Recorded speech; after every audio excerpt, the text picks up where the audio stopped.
Saudari-saudara pencinta insan yang terkasih, selamat pagi. Selamat berjumpa lagi di hari ini, Sabtu 26 November 2022. Kita akan mendengarkan permenungan yang dibawakan oleh Pater Patris Urbat CMF. Dasar permenungan kita diambil dari Injil Lukas bab 21 ayat 34 sampai 36. Mari kita dengarkan bersama.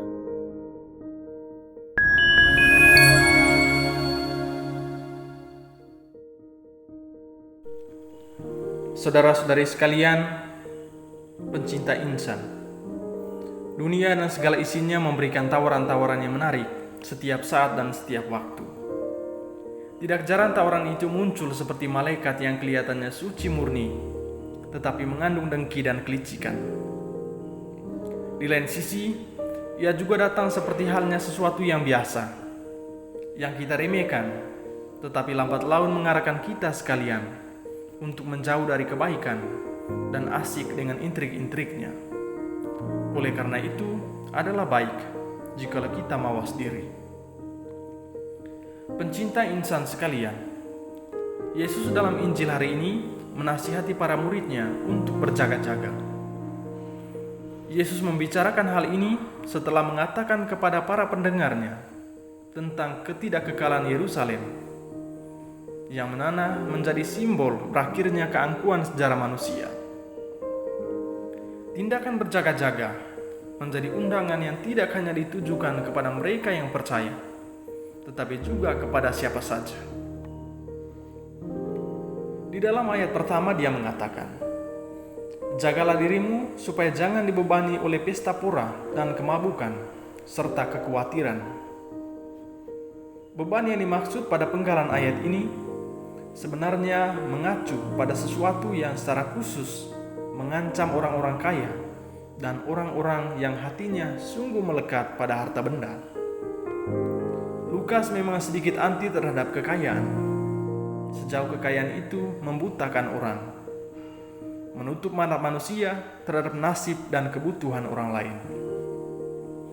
Saudara-saudari sekalian pencinta insan, dalam ayat berikutnya, Yesus melanjutkan kata-katanya dengan mengatakan, "Berjagalah senantiasa sambil berdoa, supaya kamu beroleh kekuatan untuk luput dari semua yang akan terjadi itu." Berjaga-jaga atau berjagalah, menurut penginjil Lukas, ternyata searti dengan doa tanpa henti. Dan hal ini dimaksudkan agar menjadi anjuran yang baik untuk meneruskan kebiasaan berdoa. Kebiasaan berdoa yang dimaksudkan tentu saja menjadi aksi yang lahir dari kedalaman dan bukan hanya penampilan lahiriah. Saudara dan saudari sekalian, Yesus sebenarnya sedang berbicara tentang hubungan antara murid-muridnya dengan Allah setelah kepergiannya.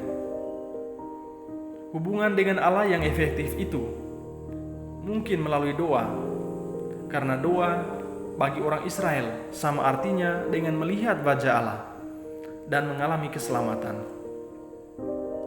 Doa menjadi kekuatan dan jaminan. Oleh karena itu, di dalam teks dia mengatakan, supaya kamu beroleh kekuatan, luput dari semua yang akan terjadi, supaya kamu tahan berdiri di hadapan Anak Manusia. Saudara dan saudari sekalian, bagi Lukas, dengan membangun dan menghidupkan kebiasaan doa yang baik, pengikut Kristus akan memiliki kemampuan untuk luput dari semua yang akan terjadi. Memang kita sekalian tidak dapat lari dari kenyataan dunia ini. Ketika terjadi bencana dan malapetaka menimpa bumi, tetapi sambil mengalami semuanya, para pengikut menjadi mampu menguasai rasa panik dan lalu tidak mati ketakutan. Hal lain yang mau ditekankan oleh Lukas ketika menghidupkan budaya doa adalah orang menjadi mampu berdiri di hadapan Anak Manusia. Bencana dan segala sesuatu yang terjadi menjadi undangan untuk mengangkat kepala, sebab kita yakin dan percaya akan kekuatan yang selalu ada. Kekuatan itu adalah pengharapan bahwa Anak Manusia datang bukan sebagai penghukum, melainkan sebagai pembebas yang definitif.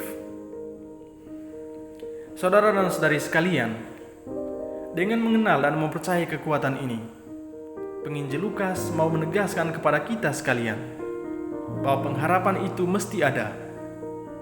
Kita dianjurkan agar hidup dalam pengharapan, bukan dalam ketakutan.